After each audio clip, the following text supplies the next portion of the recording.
Fatine. Salut Wally. Comment tu vas? Ça va bien. Alors on est vraiment très honoré de te recevoir ici parce qu'on a lu ton livre, Vos absences, dont on va parler tout à l'heure. C'est un livre qui nous a beaucoup plu. Mais avant d'en parler, est-ce que tu peux te présenter un peu pour nos auditeurs? Ouais, donc je m'appelle Fatine, voilà, j'habite en région parisienne. D'accord. Je sais pas quoi te dire d'autre. C'est l'essentiel de... Alors on va commencer par ton parcours parce Ouais. que tu as un parcours qui est quand même un peu atypique. Ouais, Tu as commencé à Tours, tu as fait un BTS là-bas. c'est ça, Ensuite, tu as fait une formation en journalisme. c'est ça, Et ensuite, tu as travaillé dans le milieu hospitalier. c'est ça. Et tu peux nous expliquer un C'est peu. ça. Et ensuite, tu as fait d'autres choses après. C'est ça. Ça. Et même avant. Même avant. En fait, ouais, j'ai un parcours pas très cohérent. Hein. Enfin, D'accord. voilà, j'ai fait beaucoup de choses différentes, que ce soit en termes d'études ou en termes de travail. D'accord. Parce que en fait, j'ai ce besoin-là d'apprendre tout le temps. Voilà, je suis quelqu'un de curieux, donc il faut que j'apprenne de nouvelles choses sans arrêt. Et ouais, j'ai tendance à m'ennuyer. C'est pour ça que j'ai fait beaucoup de choses. Est-ce que dès le départ, tu savais directement ce que tu voulais faire ou bien c'était Non. justement tu cherchais C'est encore ça, un peu ouais. Enfin, j'avais trop de il y avait trop de choses qui m'intéressaient pour que D'accord. j'arrive à me fixer sur un métier précis. Donc du coup, j'ai été un petit peu partout. J'ai fait un petit peu tout comme métier. Puis jusqu'à me retrouver ici en région parisienne. Donc je suis venue de Tours, je suis venue en région parisienne. J'ai travaillé dans des hôpitaux, voilà, de Paris, de région parisienne. Et maintenant, je fais un autre métier encore. Là, actuellement, tu es dans tout ce qui est management, si je me trompe Community pas. management, ouais. D'accord. Ouais. Donc, c'est tout ce qui est marketing et communication digitale. Mais c'est vraiment orienté très web, quoi. Ouais. Et actuellement, c'est ce qui te plaît. Comment t'expliques qu'au final, tu t'atterrisses là, ou bien c'est juste temporaire, c'est un tremplin avant d'aller sur autre chose? Je sais pas du tout si c'est temporaire ou pas. En tout cas, c'est ce qui me plaisait à un moment précis de ma vie. Donc, je me suis dit, pourquoi pas me former dans ce métier-là. Et aujourd'hui, j'y suis, ça me plaît bien, j'aime bien. Et donc aujourd'hui, actuellement, tu travailles au CFPMS. Ouais, c'est ça. Donc le Centre de formation professionnelle des métiers du sport. Ouais, c'est ça. À ne pas confondre avec celui du son.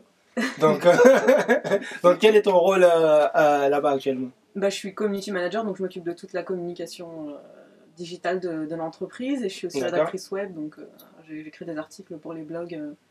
Parce qu'on a, c'est deux entreprises qui sont dissociées dans une seule. Donc voilà, je fais ces deux parties-là du métier. D'accord. On va essayer de parler un peu plus de tout ce qui est écriture. Ça marche. Est-ce que tu peux nous dire un peu comment t'en es arrivé là? Comment t'es arrivé à l'écriture? Ouais, comment j'y suis arrivée? En fait, au départ, j'avais commencé par écrire des chansons. Voilà, donc c'était un peu, c'était tout à fait différent, mais j'écrivais beaucoup de chansons. Pour les autres? Non, du tout, pour moi. Pour toi? Et ça veut dire que tu chantes aussi, du coup? Je chantais. Et pourquoi t'as arrêté? Non, mais... chanter pour le fun, hein. Tu sais, c'était... Est-ce qu'on va avoir une petite exclusivité? Et donc, tu chantais? Ouais, je chantais avec mes sœurs pour rigoler. Voilà, c'était un petit délire entre nous. D'accord. Et j'adorais écrire des raps, en fait. J'écrivais des chansons de rap, je m'éclatais comme ça. Voilà, c'était assez marrant, mais j'avais ce besoin-là d'écrire tout le temps. Donc, depuis que je suis en primaire, donc ça remonte, hein.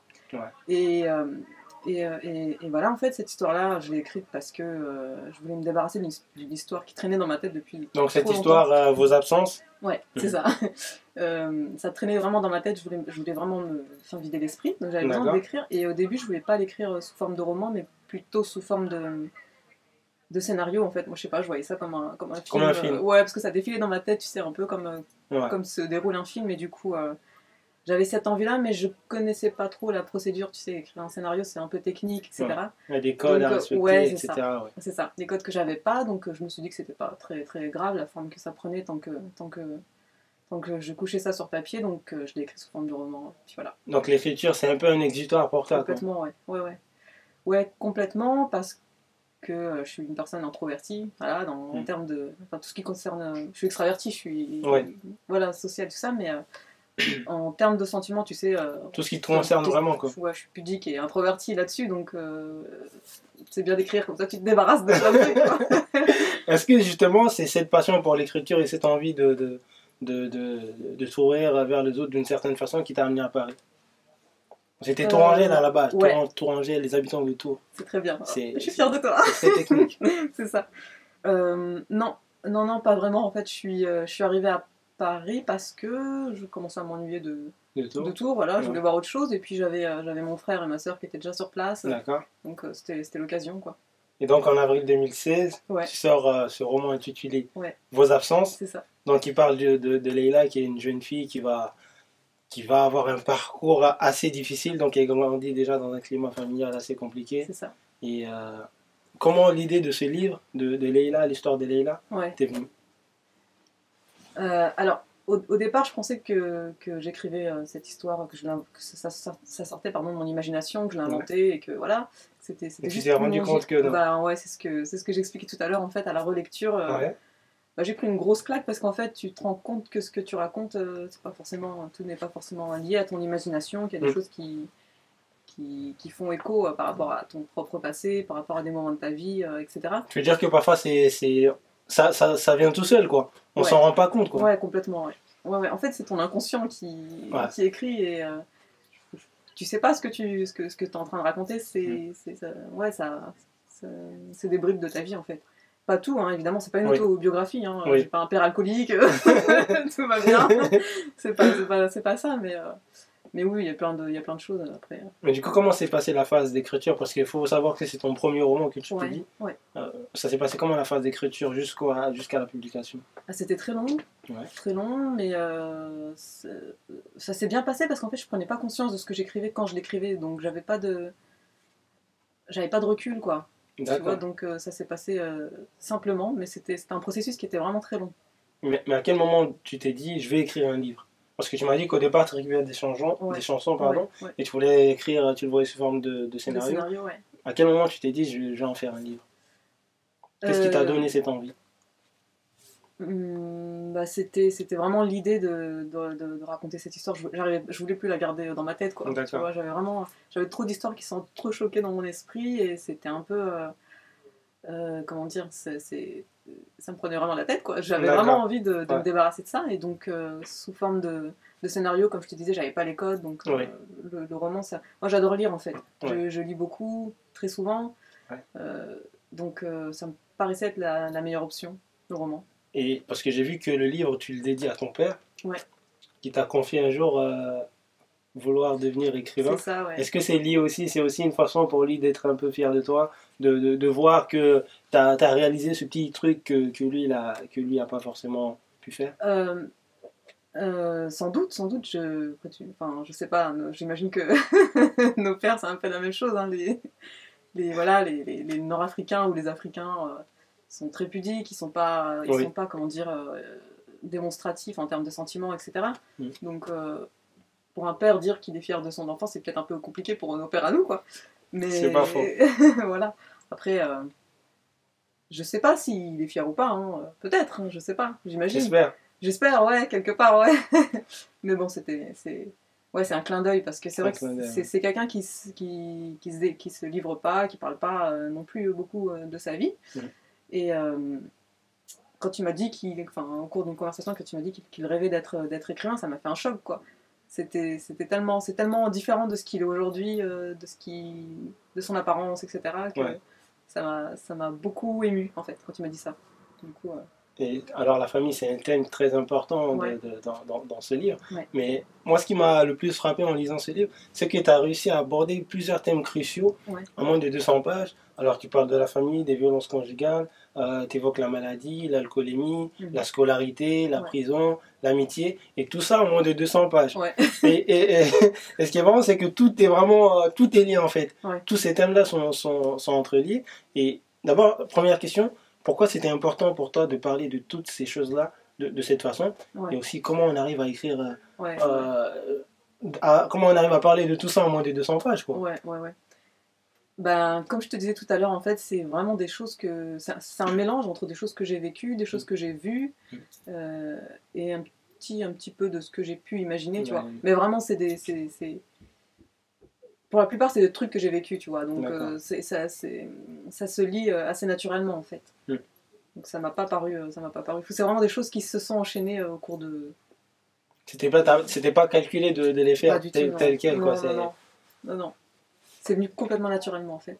Et comment tu as réussi à faire ça en moins de 200 pages? Parce qu'en fait, parfois quand on lit certains auteurs, souvent c'est des jeunes auteurs qui sont dans leur premier livre, et les jeunes, ils sont très riches dans leur tête. Et parfois on le ressent dans les livres, mais parfois c'est long, ça se complique, on va dans des histoires assez inutiles, alors que toi, dans ton livre, tu vas droit au but, quoi. Mm. C'est dès le départ, dès le premier chapitre, tu places le contexte et on est dedans tout de suite. Ouais. On lâche pas jusqu'à la fin. C'est peut-être mon esprit de synthèse. Exactement, parce que tu as un très bon esprit de synthèse. Ça doit être ça. Et comment on fait pour acquérir cet esprit de synthèse?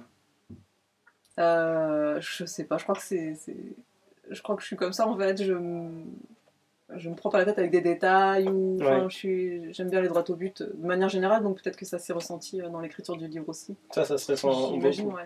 Et en plus de ça, quand on lit, les descriptions sont vraiment très fortes parce que c'est des scènes qui sont vraiment très marquantes et on a l'impression vraiment d'y être, quoi. On a l'impression que t'en es pas à ton premier livre, on a l'impression que c'est quelqu'un qui a déjà beaucoup écrit qui nous présente ce livre. Mm. C'est gentil, c'est cool de dire ça. Non, mais moi, je me pose la question, je me dis comment elle a vraiment réussi à faire ça, quoi. Je saurais pas te répondre. C'est naturel. Voilà. Il y en a qui naissent avec un certain talent. Non, je sais pas. Alors, on a écrit une petite critique sur ton livre qui est présente sur notre site internet. Ouais. Et elle se terminait par chaque auteur met un peu de soi dans son ouvrage. Ouais. Et moi, la question que je me posais, quelle est la part de Fatine dans ce livre? Et surtout dans Leila. Ouais, tu crois que je vais te répondre? Parce que souvent à ces questions, les auteurs répondent toujours la même chose. Oui, il y a un peu de moi, un peu de mon imagination. Ouais, mais t'es bien curieux. Est-ce qu'aujourd'hui, on peut en savoir un peu plus? Bah, c'est toujours compliqué, honnêtement, de répondre à cette question. Comme je te disais, oui, il y a des choses qui sont liées à ma vie personnelle, mais j'ai pas forcément envie d'aller plus profondément dans ce sujet. Mais ouais, c'est surtout en termes d'émotions, de sentiments, qu'il y a beaucoup de choses qui me reviennent, en fait. Notamment, ce qui concerne la mort du frère de Leila. Dieu merci, mon frère n'est pas mort. Mais en fait, je me suis rendu compte en l'écrivant que c'était lié justement à la mort de quelqu'un, d'un garçon de mon quartier dont j'étais très proche, un ami, et qui est décédé de manière tragique en plus, aussi, comme Redouane, le frère de Leila. Et voilà, donc il y a beaucoup de choses comme ça qui sont liées effectivement à mon passé, mais honnêtement, Ibrahim, c'est difficile. Je me suis dit, je vais peut-être réussir à lui tirer les verres du nez, mais on n'y est pas encore. Alors, on y est presque, on va dire. Et comme tu le dis, l'écriture, c'était un exutoire pour toi. Ouais. Quand on regarde l'histoire de Leila, son parcours, je pense que nombreux sont les personnes qui vont se reconnaître dans certaines parties. Mais de la façon dont ça a été un exutoire pour toi, comment tu pourrais motiver d'autres personnes à peut-être se lancer dans l'écriture? Peut-être que ça leur ferait aussi autant de bien. Ouais, bah complètement. C'est efficace, c'est utile, ça fait du mal au départ, parce qu'on se rend compte de plein de choses en fait. On prend conscience de plein de choses qui peuvent nous heurter. Mais la finalité, c'est que ça fait du bien, parce que quand on est introverti, qu'on a du mal à s'exprimer ou qu'on le fait pas naturellement, on se sent mieux après. C'est comme quand je sais pas, moi j'ai jamais été chez le psy, mais j'imagine que ceux qui vont chez le psy et qui se livrent comme ça pendant 1 heure ou quoi, ils se sentent mieux après, c'est ça. Donc j'invite ceux qui le souhaitent à passer à l'écriture. Parfois les gens ont peur on se dit toujours avant de se lancer, on dit oui, ça doit être compliqué de trouver un éditeur, etc. Est-ce que c'est si compliqué? Ouais, c'est très compliqué. C'est très compliqué quand même. C'est très compliqué, disons que le monde de l'édition, c'est un monde qui est très frileux. D'accord. Encore plus aujourd'hui. Donc c'est très compliqué. Après, il faut savoir ce qu'on veut. Est-ce qu'on veut écrire pour se délivrer quelque chose, ou est-ce qu'on veut écrire pour forcément, obligatoirement être publié? Enfin, moi, c'était pas mon objectif du tout. C'était surtout pour te livrer, pour te faire plaisir aussi. Complètement. Donc, tout dépend des objectifs de départ. Mais rien n'est impossible, en tout cas. Si tu veux te faire éditer, lâche pas l'affaire, envoie partout et fais-toi un nom, et ça peut marcher. Mais c'est compliqué. D'accord. Alors, lâchez pas. On y va. Et j'ai cru comprendre que par rapport à tout ce dont tu parles dans ton livre, que tu étais quand même engagé dans la vie quotidienne. Ouais. Pourquoi c'est aussi important pour toi? Il me semble que tu es engagé associativement. Ouais, complètement. Ouais. Tu peux nous en parler? T'es bien renseigné, toi. je fais du bénévolat en fait pour pour Amnesty International déjà, dans un premier temps. Voilà, parce que c'est une organisation qui est très importante, malheureusement qui est un peu sous-estimée entre guillemets, voilà, qui n'a pas toute l'attention qu'elle mérite, qui fait des choses partout dans le monde et pour beaucoup de gens, et la finalité quand on s'engage dans cette association, en fait, c'est... Enfin, moi, ce que je fais, c'est d'écrire des lettres, beaucoup de lettres, pour aider les personnes qui sont... Enfin, les prisonniers politiques, tu vois, à travers le monde, qui sont enfermés injustement, par exemple. Il y en a beaucoup, malheureusement, parce que la liberté d'expression n'existe pas dans tous les pays, n'est pas respectée partout, n'est pas... Voilà. Et le but, c'est de mettre la pression sur ces dirigeants, sur l'État, etc., et de pousser à la libération de ces personnes-là.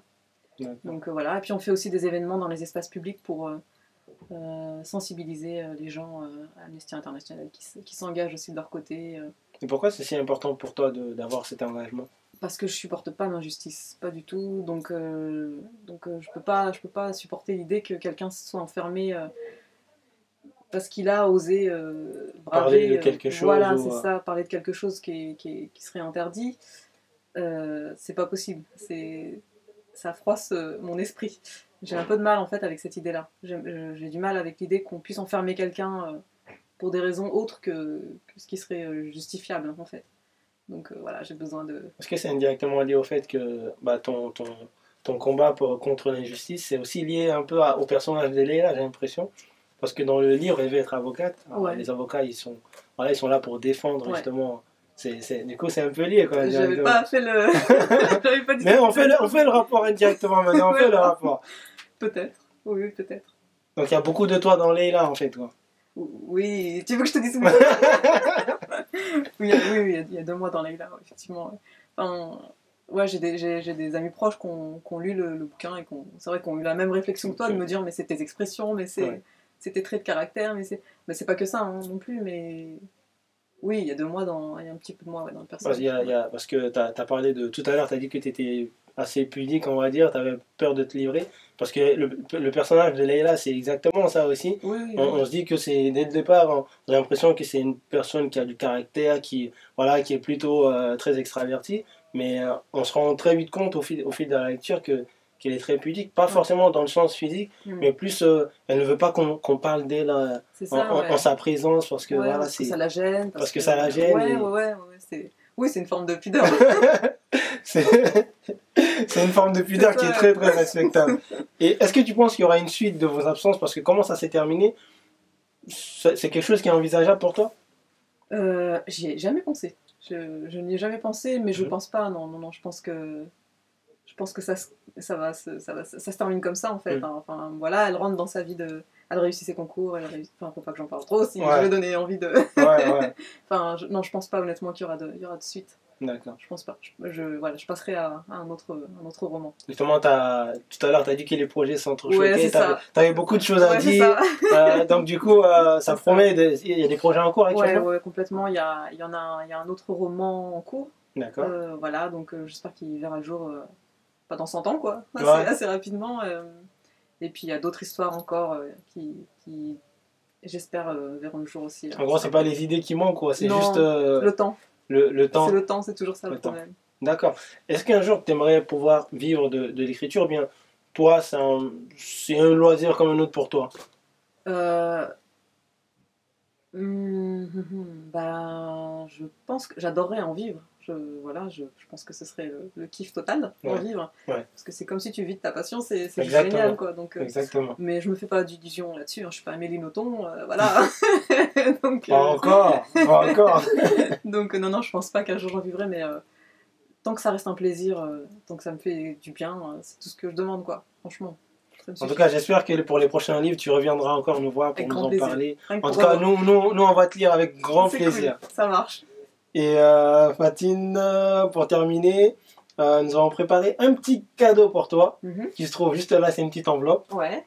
Donc, est-ce que tu peux l'ouvrir et nous décrire un peu son contenu? Alors, pour moi...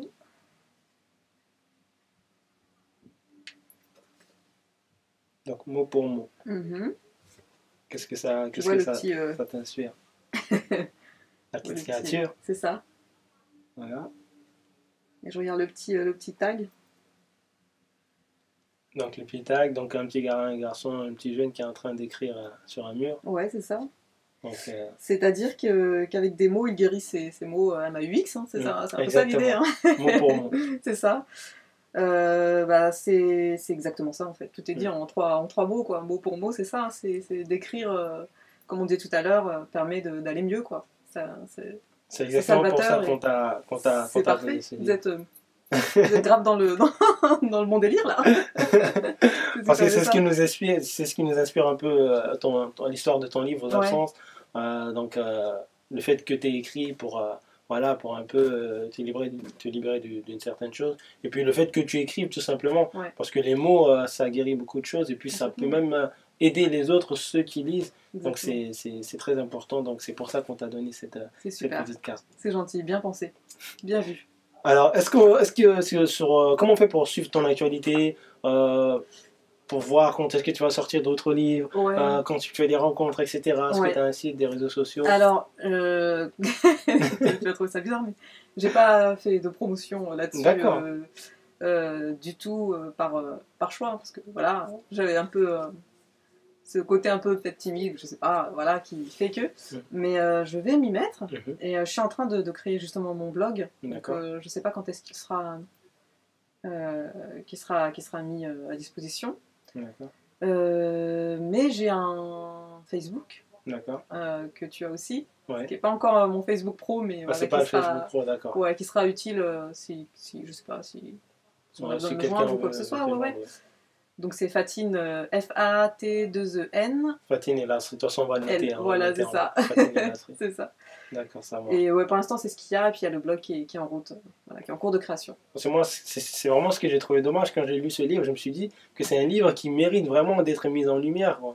Et j'ai pas trouvé énormément de choses, de gens qui en ont parlé comme ils le mériteraient, quoi. Ça, j'ai vraiment trouvé ça dommage. Ouais, je comprends ce que tu veux dire. Sinon, il y a aussi sur le site de l'éditeur Edilivre, il y a quelques interviews qui sont passées sur d'autres magazines, donc qui sont publiées sur ce site. D'accord. Voilà, mais oui, comme tu dis, c'est un peu bête, hein, c'est vrai. Hein, je reconnais que c'est pas très. Non, moi, je suis pas en train de dire que c'est de ta faute, mais. Si, c'est de ma faute, hein, clairement. Des fois, je le sais. Mais je vais m'y mettre plus sérieusement là-dessus. C'est vrai que c'est important. Faut que je me délivre de ça. Ça marche, bon, on espère. Alors, avant de terminer, Fatine, un dernier mot pour tous ceux qui nous regardent. Un dernier mot, qu'est-ce que tu veux? Ne lâchez pas l'affaire quand vous avez des projets. Voilà, c'est important, c'est compliqué à mettre en place. Mais quand on a envie de faire quelque chose, il faut tout faire pour le faire. Et puis si ça marche pas, c'est pas grave, au moins on n'aura pas de regrets. Donc faut pas lâcher l'affaire, quoi. Merci encore, Fatine. Merci à toi.